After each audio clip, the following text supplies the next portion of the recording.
Welcome to On the Edge with April Mahoney Brains. Here, this is the spot where the conversations are pointed, the guests are sharp, and the responses are never dull. Did you bring your thinking caps? Because it's time to put them on. Because the conversation starts now.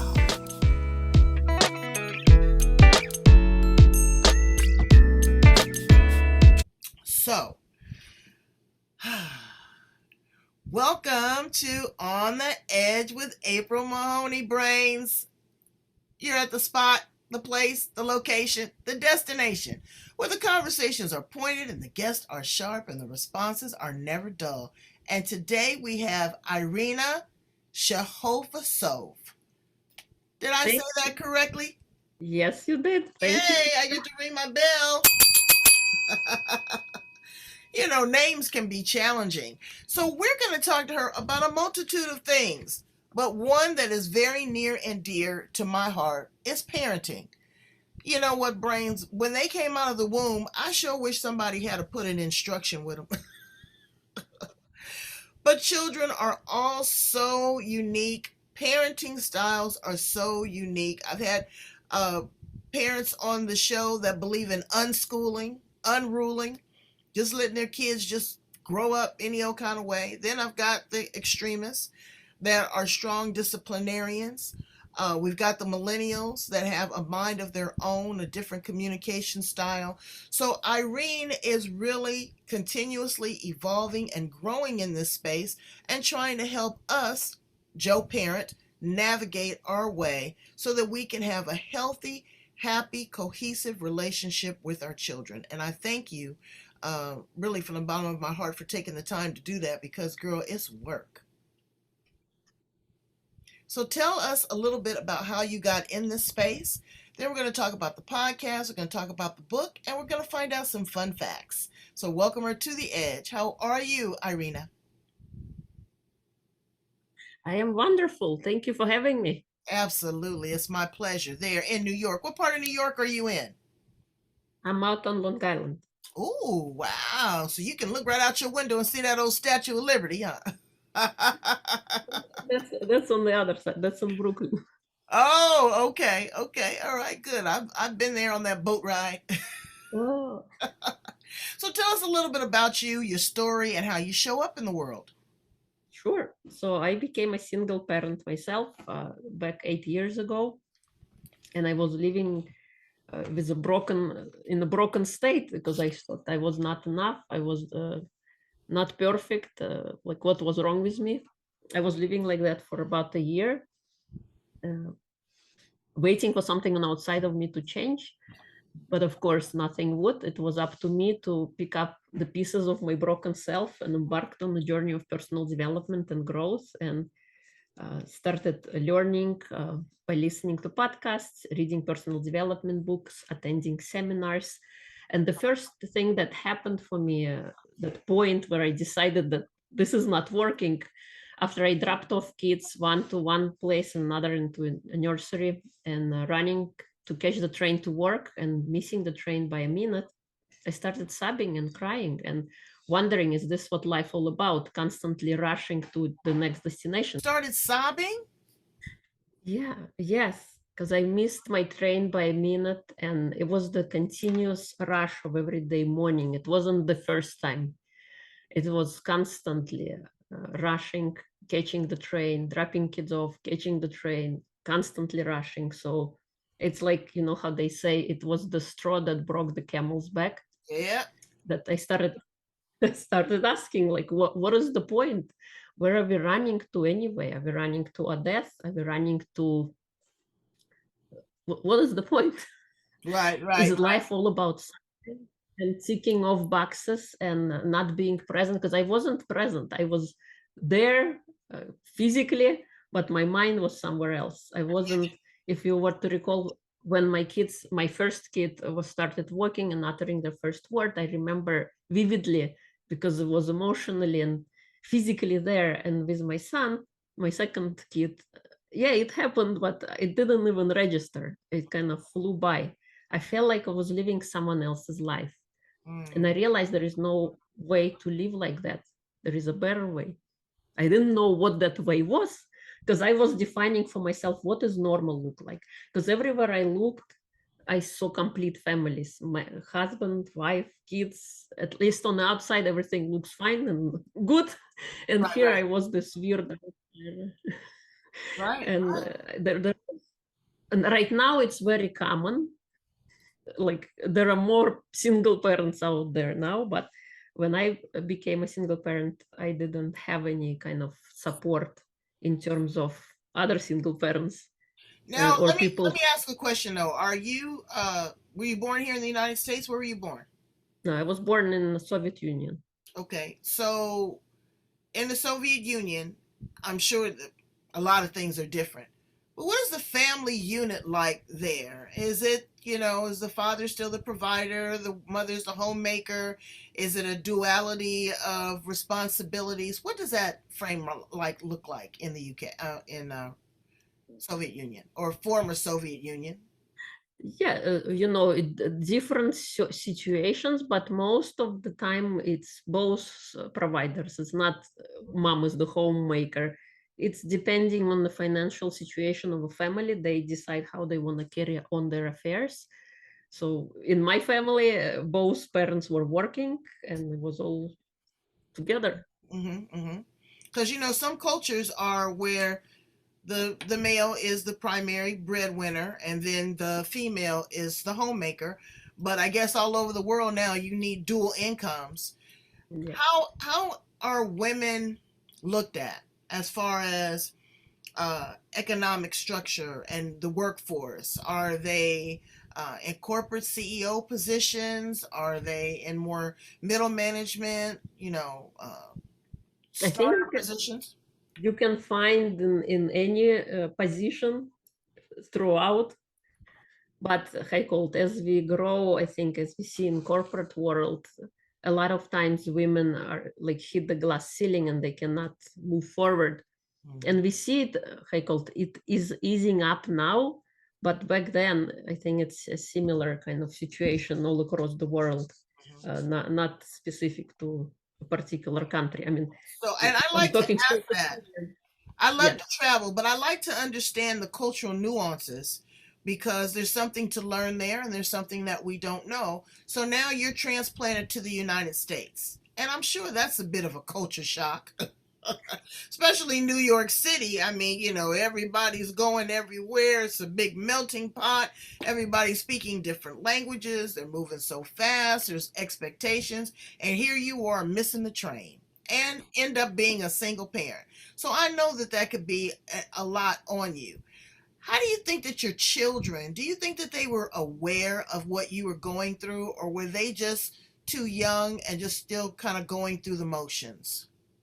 Yes, so the little one was 3 months old, the Mm, other one was 5 years old, and I don't know if it was registering because they're still so young.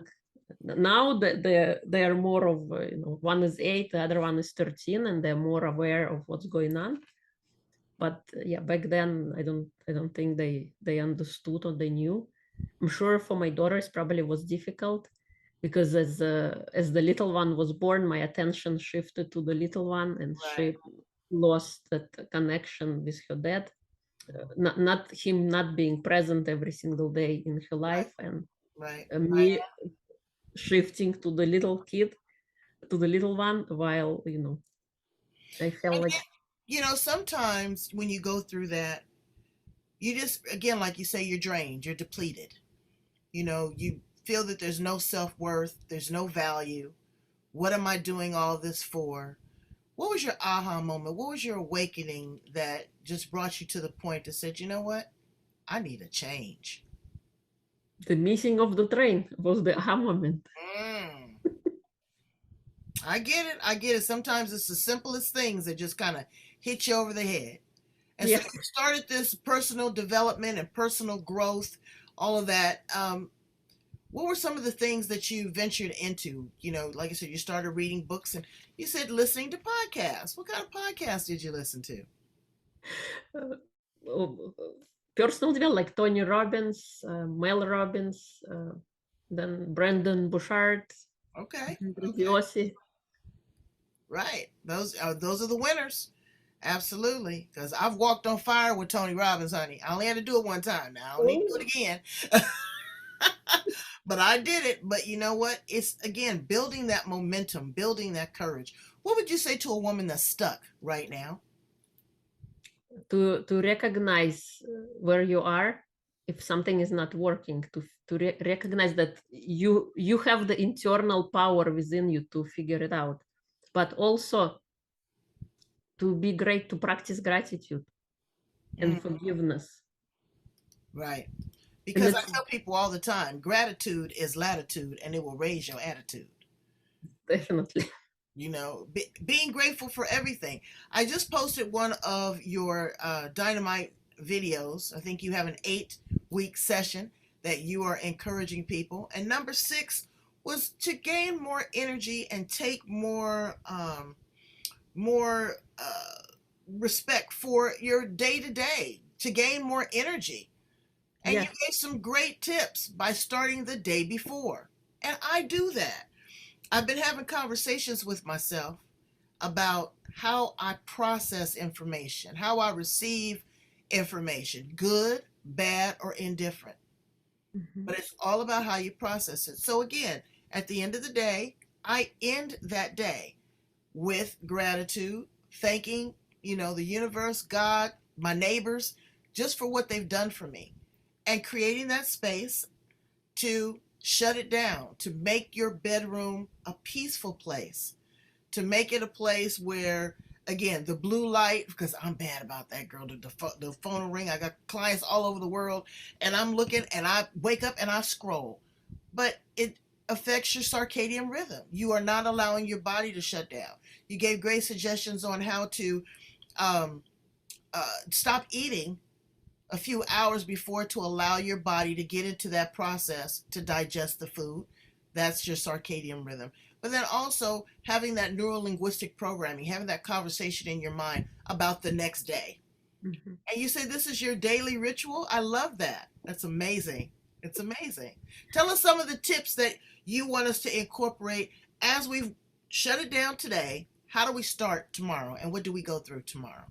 So every day begins the night before, as you mentioned all those things, and because you set that intention. And imagine yourself, if you are a computer and you have constantly a lot of websites open and you need to clean out the cache. Think of your ending of the days like you're cleaning out your cache registers, you're cleaning out your head space, you're cleaning out your body. That's why we want to allow that a little time before sleep, 2 hours, 3 hours. Stop eating, sleep away from your phone so you don't scroll. And in the morning, when you wake up, as soon as your feet hit the floor, say 3 things you're grateful for. And not just blubber them with the mouth, but actually feel them in your body. See, hear it, feel it in all your body. And the wonderful thing you're going to notice, because you focus your attention on something positive, they're going to be more things that are going to pop into your head. Oh, I have this going good and this going good. So that's in the morning. And then wake your body up. We need to wake up our mind and we need to wake up our body by feeding good thoughts, positive messages, setting the intention in the morning. So that's why we don't want to scroll in the morning. We don't want to reply to emails. We want to first set our intention for the day. What do we want to create today? What is it today all about for us? And throughout the day, how do you practice being present? Have those little pauses throughout the day where you stop doing whatever you're doing and focus on something good. A good idea is to set reminders on your phone. when And you're when you're allowed to use it, right? You have a time window. Well, and some other things that I've incorporated because again, you got on us about sitting here at this device. yes. It was so bad for me that my ankles went from ankles to cankles Oh, wow. because they started swelling. And I was going to my doctor and she says, "Are you getting up moving?" No, I'm ingrained for an hour, 2 hours. And then I have to tell myself, you know what, April, get up, move around. So now what I do is I pretend I'm in saying the word corporate setting. But I get up, of course, I get my shower. You need to shower every day, brains. Don't get comfortable where you don't shower. I walk to my desk, I turn it on, I greet it, I clean my desk off so that I have working space, but then also I give myself that 15-minute break. You Yeah. incorporated more 15-minute breaks, and I think that I'm going to do that. I'm going to have to. And at lunchtime, I go for that 30-minute walk and I go away from my desk and I have a nice little lunch.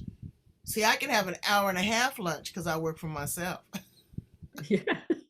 And then, and then 5 o'clock or 6 o'clock, I shut it down. I might have to turn it back on because I got international clients. But there is a time that I shut it down. I don't care what's going on. It cannot be that important. It can't be more important than myself. I dedicate that little love time to Mr. Magnificent. I prepare us a nice meal, because that's very important. If you have a mate, brains, you need to engage with your mate. Baby, how was your day? What's going on? Have some conversation. Have conversation with the little people. How was your day? What do you think? This is what mommy went through today. Teach them gratitude at an early age. So I get all of that. So those are super great suggestions and things that I am definitely going to incorporate in my life.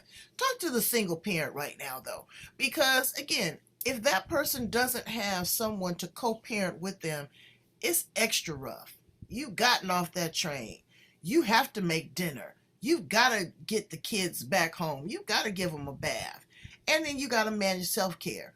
What do you say to that man or woman that's a single parent right now that's struggling? They have to set aside time for themselves, whether in the morning or time to fill their canister, to fill their battery, like Energizer Bunny going all the time.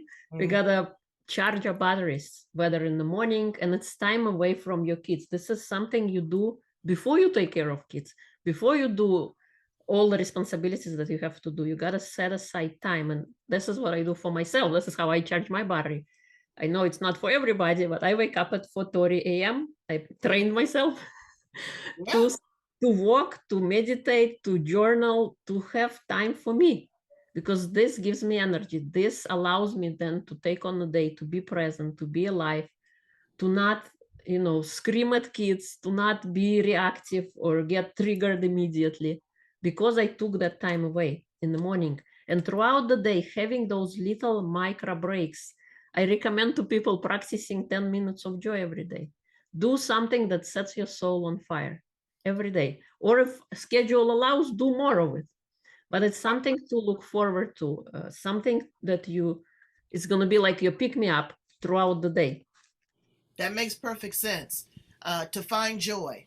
To find joy that someone didn't cut you off in traffic, or you thought of a new recipe, or you got a phone call or an email from a friend, or you looked in the mirror and just smiled at yourself, laughed at yourself for a minute, because those things actually bring you joy. I did one of those laugh yoga courses.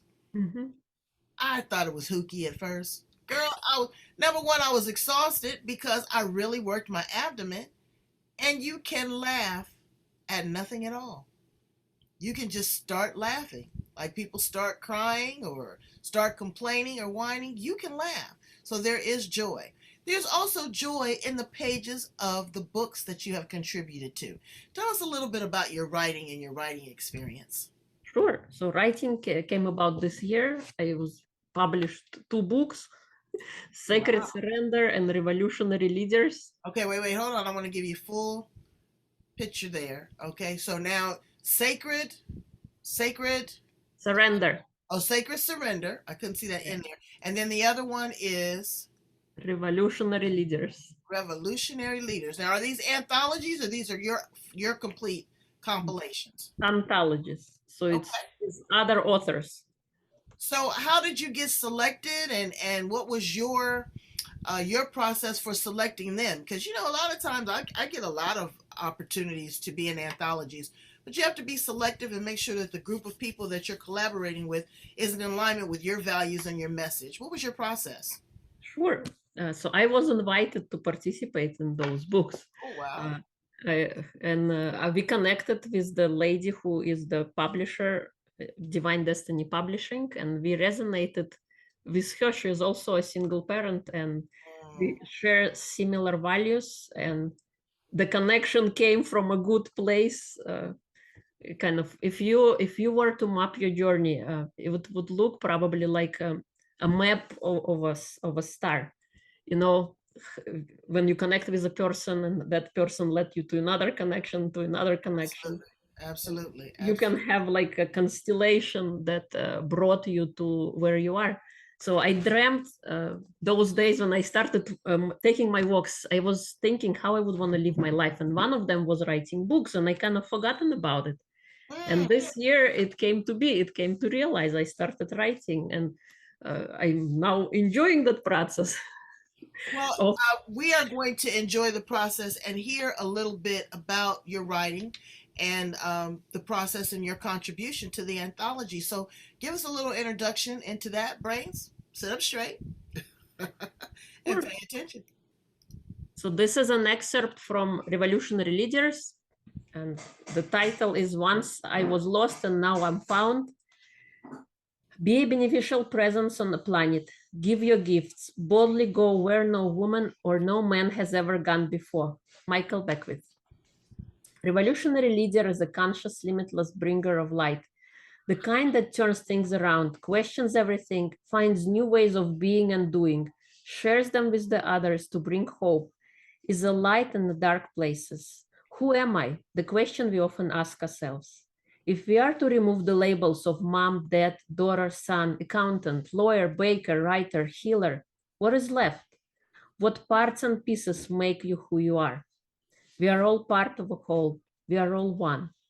Through the assignment of labels, we tend to forget that. We are all creators in our own right. We come to experience life. We create the circumstances that let us experience the good, the bad, and the ugly. We wouldn't know what hot is if we didn't experience the cold. The experiences we create shape our reality. Every choice we make is based on love or fear. There are many times in life when we are presented with circumstances we might think not of our choosing. Have you ever had a feeling that you are living someone else's life? Yet we create our reality with our thoughts. Anything that you observe in a physical form was once a thought. From the car you drive, to the food you consume, to the life you experience. Who am I today is not who I was 5 years ago. As we evolve to the next level of being, the quality of our thoughts shifts and changes. Every new day is a new beginning, inviting a new way of being and living. What great choices will you make today? What good questions will you ask yourself? Whenever in doubt, ask, what would love do? In any given situation, there is a choice you make. Ask yourself, what would a higher version of me do in this regard? And then honor that choice by acting upon it.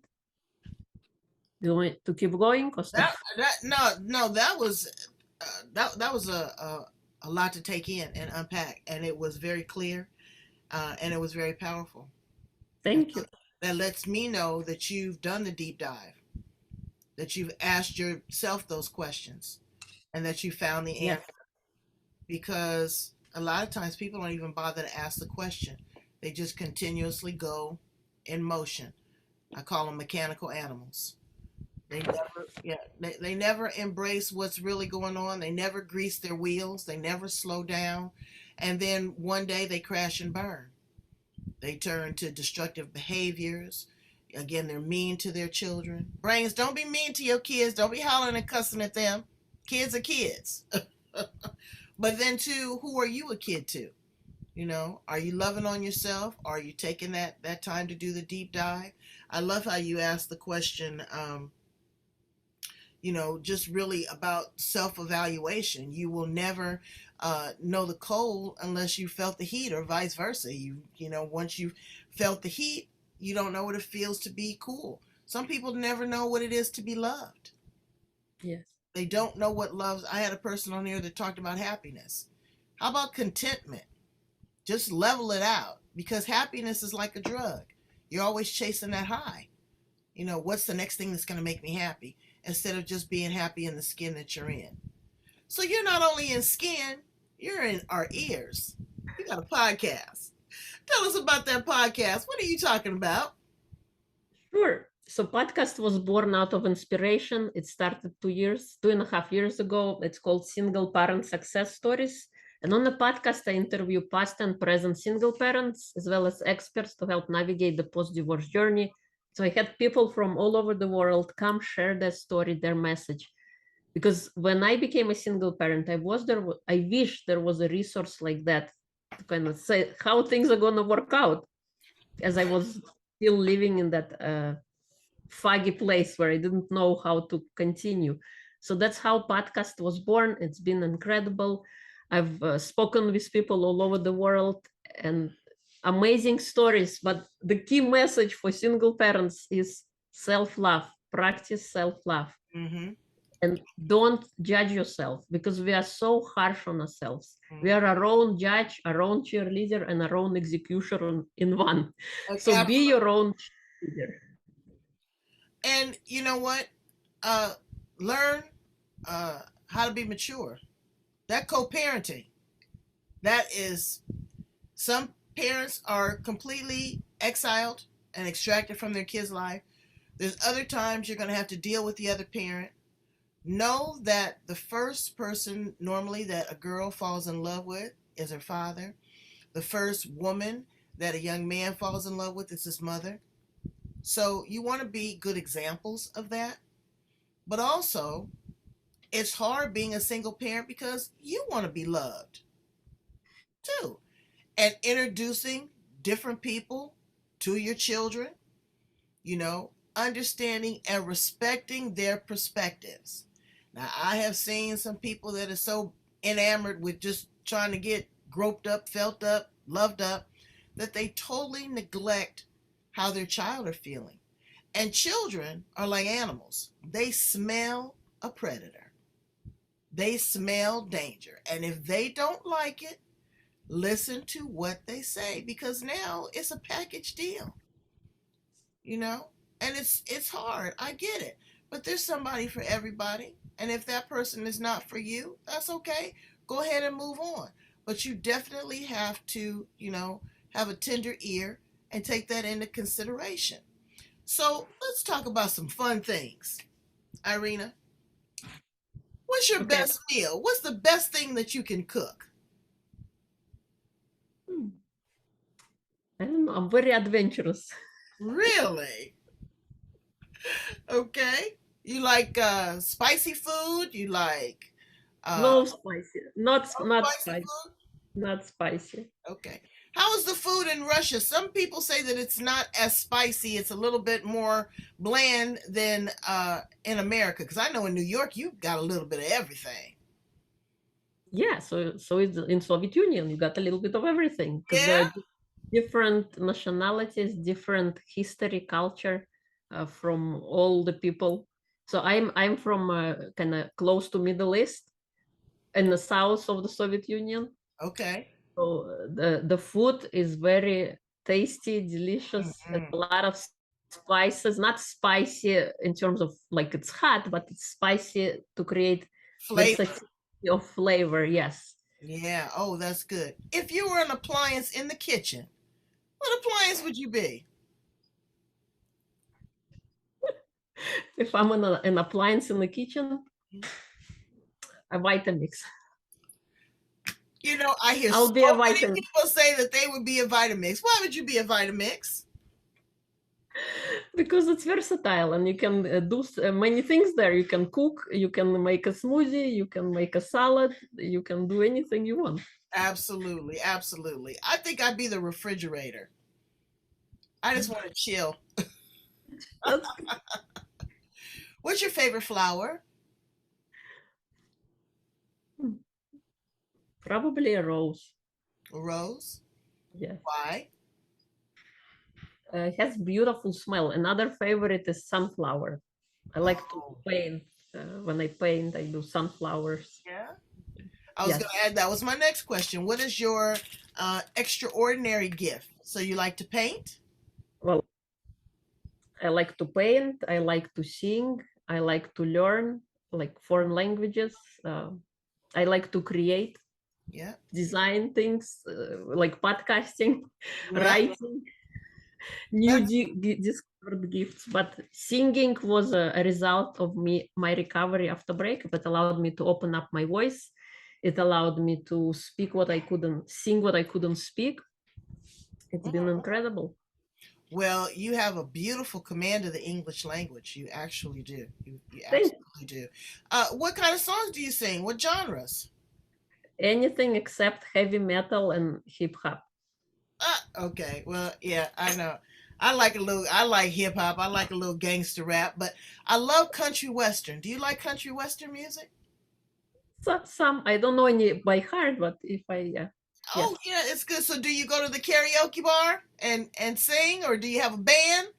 No, no band. I think there is an app called Smule. It's like a karaoke on your phone. Oh, I think my cousin does that too, where they kind of give you the music in the background and then the words, and then you do. Oh, okay. Well, I'm gonna have to check you out. Are you on YouTube? I am on YouTube too. Okay. Well, I'm gonna go in there and I'm gonna check you out, Brains. I'm gonna share with you. I want to hear her get down. I really do. I really do. We've been to other countries, and I tell you, we went to Japan, and they sing Michael Jackson and Whitney Houston. Michael Jackson and Whitney Houston can go sit down because they can get down. They don't speak a lick of English, but they can, and gospel music. They can really, really have an appreciation for that. So that's good. What are you teaching your children about love and life and their contribution to society? Well, right now I'm teaching them to follow their dreams. I hope I'm setting a good example for them to follow their dreams and don't give up. Um, That's good. taking care of their health. Another day, like I started feeling like coughing, and my son is like saying, you're not supposed to be sick. You take good care of your body."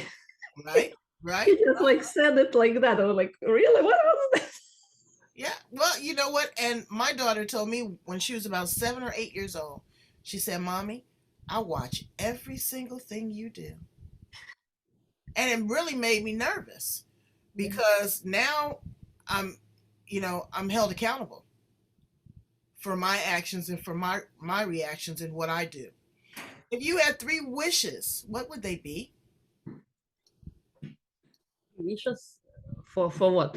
In What? general? Yeah, in general.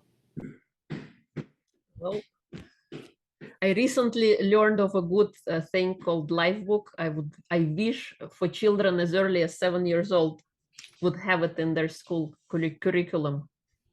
It's how to design your life in different categories. Oh yeah, I had a guest on my show that talked about life books for adults, and she said that she was really in a dark place, and she said that it really changed her life. So that's a good one. What's the Yeah. other two? The other two, you know how when we are kids, we go and we study, we have our kind of education system and we have lessons. I wish there was something like that for adults where they get to discover who they want to be. Because sometimes at the end of high school, you don't know who you're going to be. So having some kind of a school like that.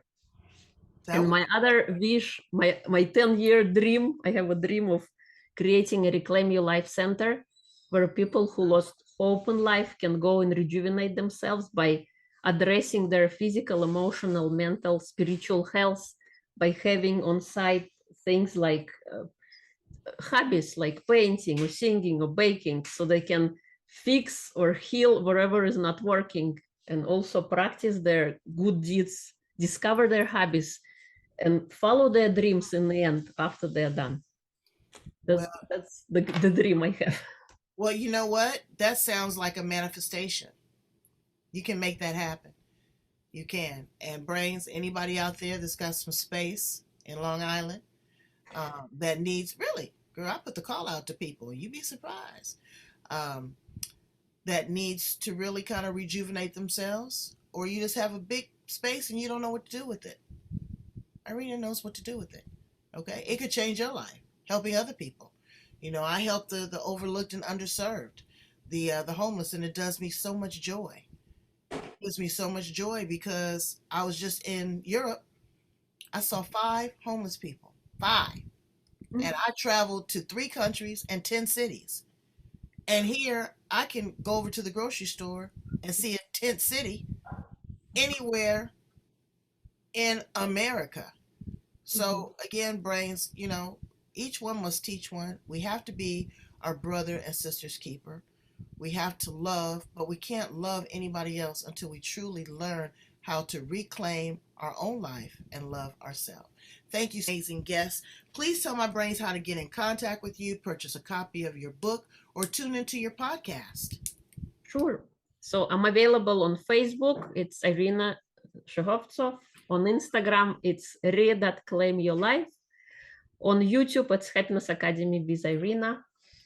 Podcast you can find on any platform where you listen to your podcasts, whether it's Spotify, Apple, Google, Breaker, and so on.